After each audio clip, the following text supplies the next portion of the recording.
गुरु भगवान को नमन है। भक्त श्री रैदास जी, संत शिरोमणि श्री रैदास जी की निर्मल वाणी संदेह की ग्रंथियों को खोलने में पूर्ण समर्थ है। श्री रैदास जी ने जो भी कहा है वह सदाचार वेद शास्त्रों के अनुकूल ही है।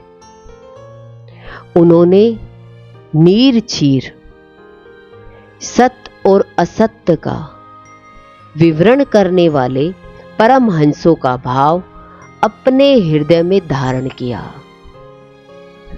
तथा सार असार का निर्णय करने वाली उनकी वाणी को परमहंसों ने अपने हृदय में धारण किया। आपने अपने इसी चमार जाति के मर्त्य शरीर से भगवान की कृपा और परम श्रेष्ठ गति प्राप्त की। राज सिंहासन पर बैठकर अपने शरीर में सोने का यज्ञोपवीत दिखाकर अपने पूर्व जन्म की ब्राह्मण जाति का विश्वास लोगों को दिलाया।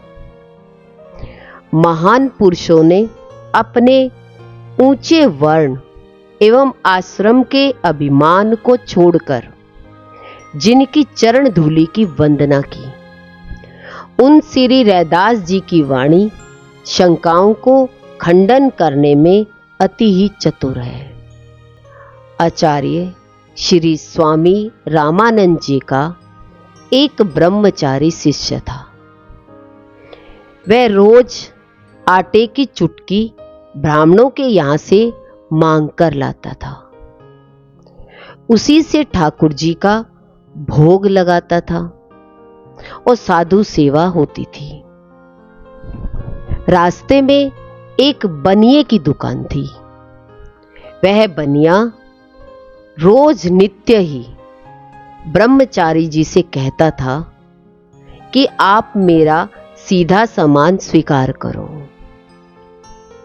इस प्रकार उसने 10-20 बार कहा, परंतु नियम के विरुद्ध उस बनिए से सामान लेना ब्रह्मचारी ने स्वीकार नहीं किया।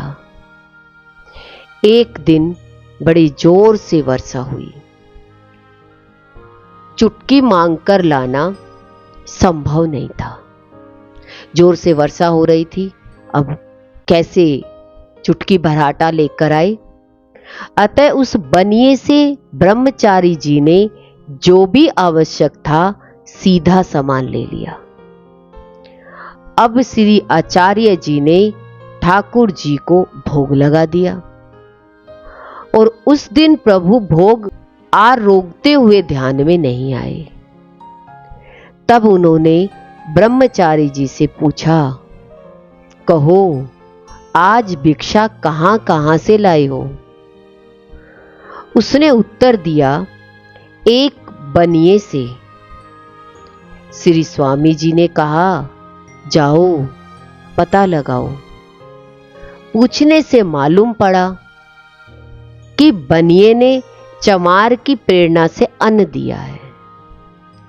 तब श्री स्वामी जी ने बड़ा भारी शाप दिया कि तूने मेरी बात नहीं मानी, नीच की भिक्षा ली, अतः जाकर चमार घर में जन्म लेना। वही दूसरे जन्म में श्री रैदास भक्त हुए। जानिए, माता अपने बालक रैदास को दूध पिलाना चाहती थी, पर बालक रैदास दूध नहीं पीता था। दूध पीने की कौन कहे, इन्हें माता का छूना भी अच्छा नहीं लगता था, क्योंकि गुरुदेव की उत्तम सेवा के प्रताप से इन्हें पूर्व जन्म की सब बातें याद थी। ये मन में सोचते थे कि एक बार चमार का अन्न ग्रहण करने से यह गति प्राप्त हुई मुझे, अब यदि यहां खाऊंगा और खान पान करूंगा तो न जाने कौन सा दंड मिलेगा मुझे। इसी समय स्वामी जी के लिए आकाशवाणी हुई कि आपके शाप से आपके शिष्य का जन्म रघु चमार के घर में हुआ है और वह दूध नहीं पी रहा है, उस पर कृपा कीजिए। उसे सुनकर स्वामी जी ने मन में विचारा कि मैंने उसे थोड़े अपराध का बड़ा भारी दंड दे दिया। दयावश श्री स्वामी जी शीघ्र ही स्वयं चलकर वहां आए। बालक के दूध न पीने से माता पिता बड़े दुखी थे। स्वामी जी को देखते ही वे दौड़कर इनके चरणों में लिपट गए और प्रार्थना करने लगे कि कोई उपाय करके बालक को बचाइए। तब स्वामी जी ने बालक को दीक्षा देकर शिष्य बनाया और दूध पीने की आज्ञा दी। बालक के सब पाप दूर हो गए और वह दूध पीने लगा। इस प्रकार मृतक प्राय बालक जीवित हो गया। श्री रैदास जी आचार्य को ईश्वर के समान जान मानकर मन में पछताने लगे कि मैं बिल्कुल ही अज्ञानी और अपराधी था, पर स्वामी जी ने मेरे अपराधों को भुलाकर इतनी कृपा की और खुद पधारे। इस प्रकार अपनी चूक पर श्री रैदास जी मन में दुखी हुए। रैदास जी महान संत थे। ये भगवान के भक्तों से बड़ा प्रेम करते थे। संत सेवा में धन का सदुपयोग करते थे। इनका यह आचरण पिताजी को अच्छा नहीं लगता था, अतः उन्होंने इन्हें अलग कर दिया और घर के पीछे की जमीन रहने के लिए दे दी। यद्यपि घर में बहुत सा धन माल था, पर उसमें से पिताजी ने अलग करते समय एक कण भी नहीं दिया। इससे रैदास जी और उनकी स्त्री को बड़ा सुख हुआ, क्योंकि भगवान पर पूर्ण भरोसा था।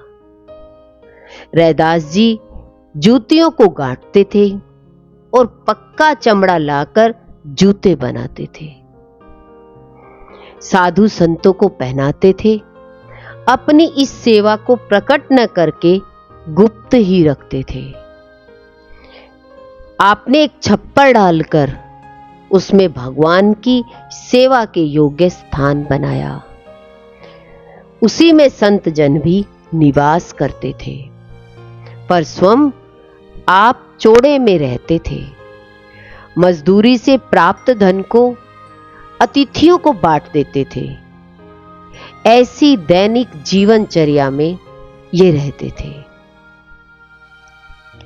चोड़े में रहकर उन दोनों ने जाड़ा, गर्मी और वर्षा के बड़े बड़े कष्ट अपने शरीर पर सहन किए, परंतु हृदय में उनके सुख था, क्योंकि भगवान पर पूरा भरोसा था। वे सहज स्वभाव से प्रेम रंग में रंगे हुए थे और सदा आनंद मगन में रहते थे। एक दिन स्वयं भगवान भक्त का वेश बनाकर श्री रैदास जी के यहां पधारे। श्री रैदास जी ने उनका बहुत सत्कार किया। खान पान से प्रसन्न होकर साधु वेशधारी भगवान ने श्री रैदास जी को पारस मणि देते हुए कहा, इसे संभाल कर रखना। श्री रैदास जी ने कहा, मेरे धन तो श्री राम जी हैं, इस पत्थर से मेरा काम नहीं चलेगा। मैं धन संपत्ति को नहीं चाहता हूं, मैं तो यह चाहता हूं कि संत भगवंत की सेवा में अपना यह शरीर भी न्योछावर कर दूं।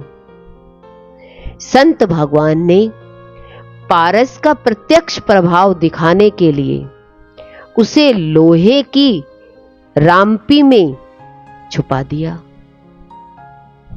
और वह सोने की हो गई। फिर पारस देकर श्री रैदास जी बोले कि आप कृपा करके इसे रख लो और आवश्यकता पड़ने पर इसे निकाल लेना। तब श्री रैदास जी ने कहा, यदि आप नहीं मानते हो तो इसे ठाकुर जी के छप्पर में रख दो, जब इच्छा हो तब निकाल कर ले जाना। साधु वेशधारी भगवान श्याम सुंदर 13 मास बीत जाने के बाद फिर रैदास जी के यहां आए और बड़े प्रेम से बोले, कहिए रैदास जी, पारस का प्रयोग करके क्या सेवा की? श्री रैदास जी बोले, जहां आप रख कर गए थे वहां ही रखा होगा, आप उसे ले लीजिए। उससे काम लेने का मन नहीं है, क्योंकि उस धन में विश्वास नहीं है। आप उसे ले जाइए और जैसी इच्छा हो वैसा कीजिए। मुझे तो उस पारस से तथा उससे बने सोने से डर लगता है। श्री रैदास जी की ऐसी बात सुनकर पारस को लेकर वे चले गए। अब इसके बाद भगवान ने जो लीला रची उसे सुनिए। प्रातःकाल जब श्री रैदास जी ठाकुर सेवा करने जाते तो नित्य 5 मोहरे वहां मिलती। बिच्छू की तरह उन्हें चिमटे से पकड़कर रैदास जी नित्य गंगा में डाल आते। अब तो रैदास जी को ठाकुर जी की सेवा से भी भय लगने लगा। तब भगवान ने स्वप्न में श्री रैदास जी से कहा, तुम अपना हठ छोड़ दो और मेरी जीत होने दो, अर्थात मैं जैसा चाहता हूं वैसा करो। अंत में श्री रैदास जी ने भगवान की आज्ञा मान ली। नित्य 5 मोहरे से नई जगह लेकर विशाल संत निवास और भगवान का भव्य मंदिर बनवाया। उसमें अनेक प्रकार के मंडप तने हुए थे। उनकी गणना करके वर्णन तो तब किया जाए जब उनकी संख्या निश्चित हो। नित्य नवीन श्रृंगार दिखलाई देते थे।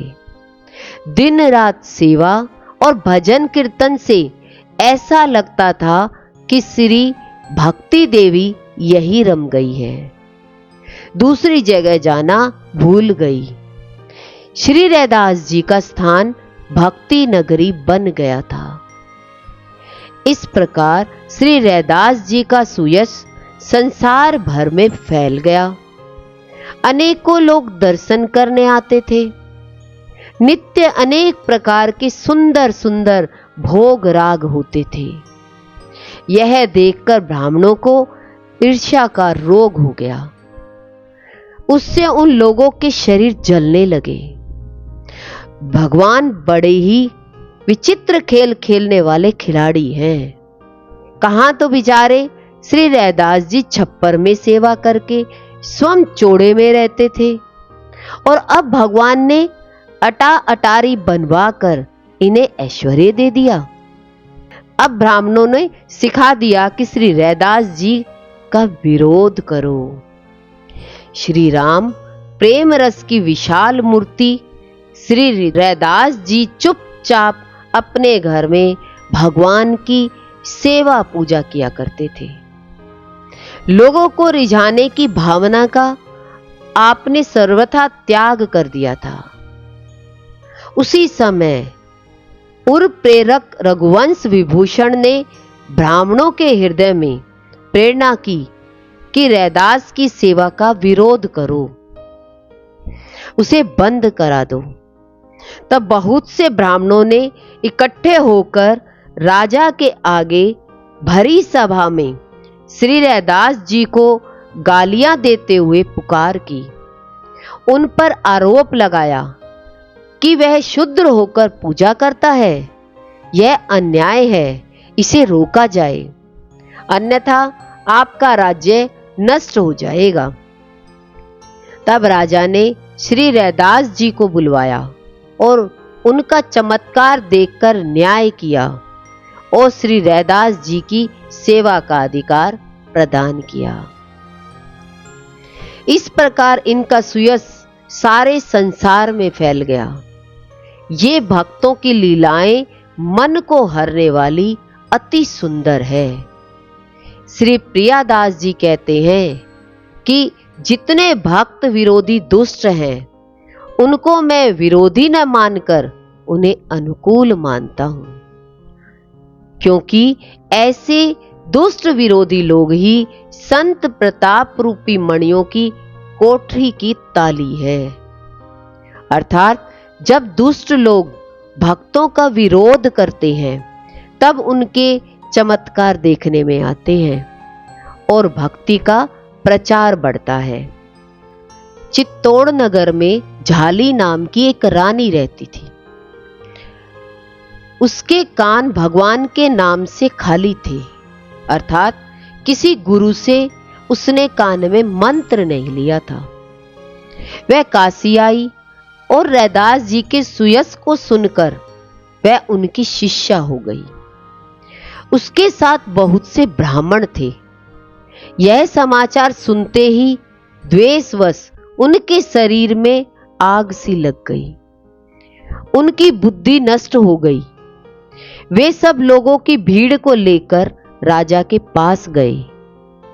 रैदास को दीक्षा देने का अधिकार नहीं है, उन्होंने अनधिकार चेष्टा की है, आप न्याय करें।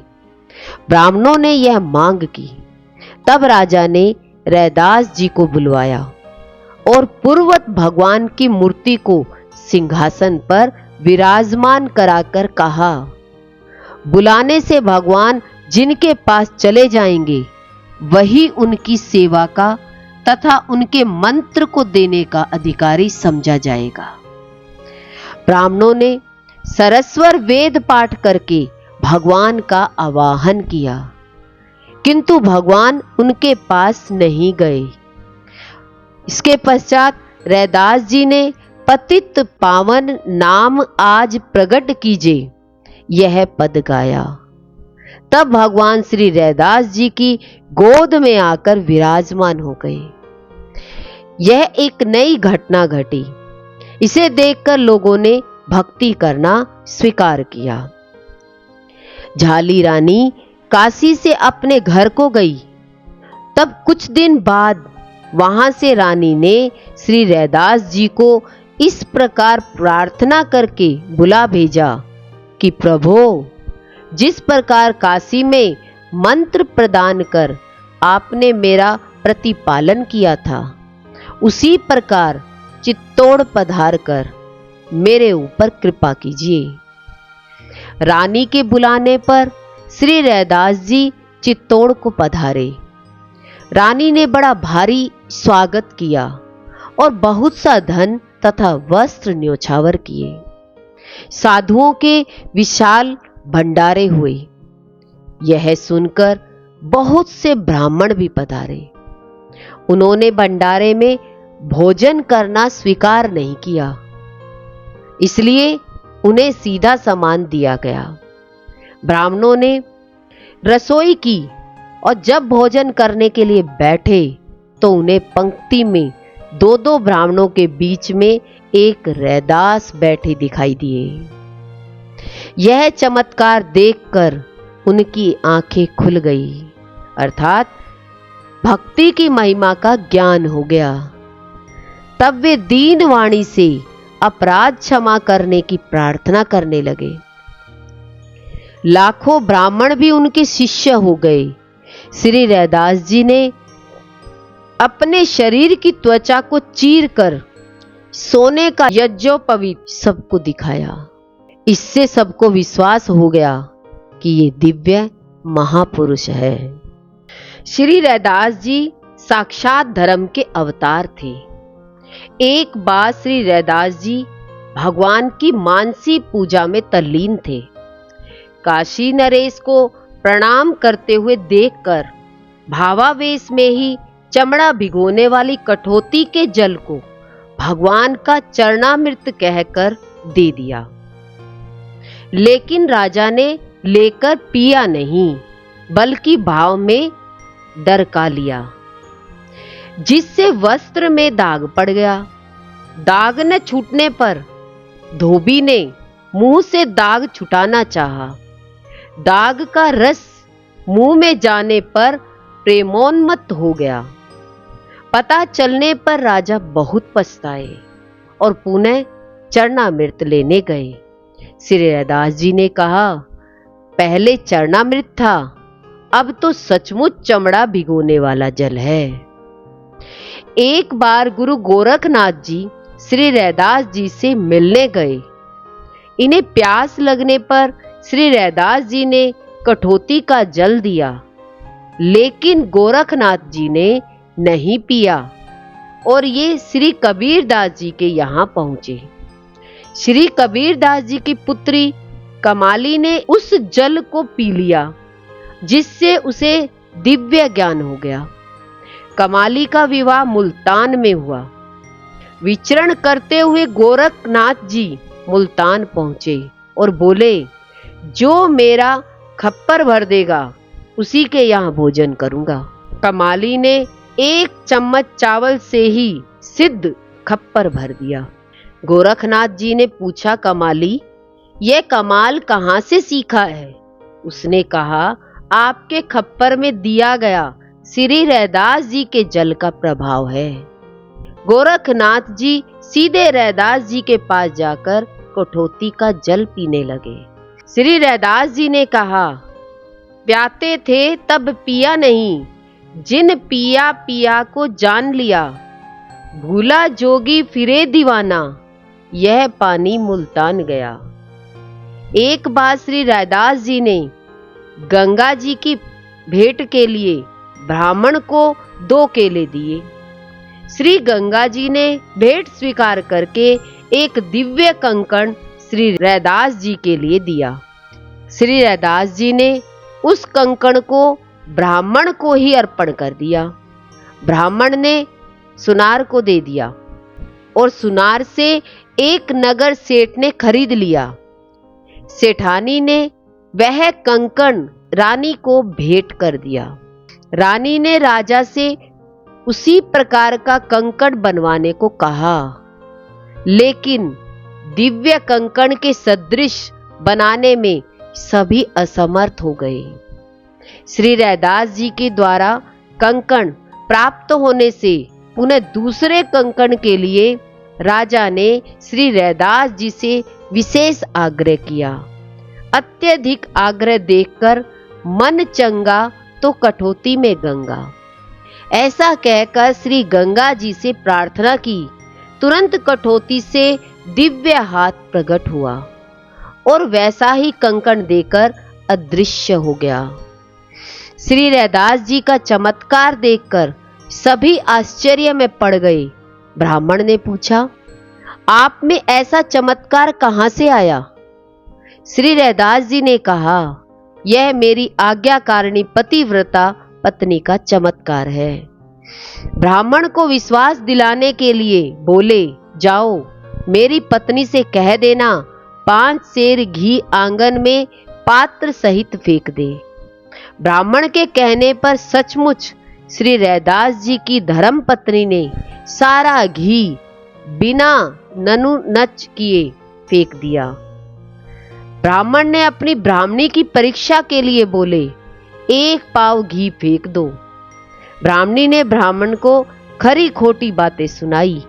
उसी क्षण पंडित जी वैराग्य धारण कर श्री रैदास जी का सत्संग एवं श्री राम नाम रटने लगे। श्री रैदास जी के भक्ति भाव से प्रभावित होकर श्री मीराबाई जी ने भी इनसे उपदेश ग्रहण किया था। यह बात श्री मीराबाई के पदों से प्रमाणित होती है। मीरा मेरे संत है, मैं संतन की दास, चेतन संता सेन थे, दीसत गुरु रैदास। मीरा सदगुरु देव की करे वंदना आस, चित चेतन आत्म महा धन्य भगत रैदास। नहीं मैं पीहर सासरे, नहीं पिया के पास, मीरा को गोविंद मिले, गुरु मिले रैदास।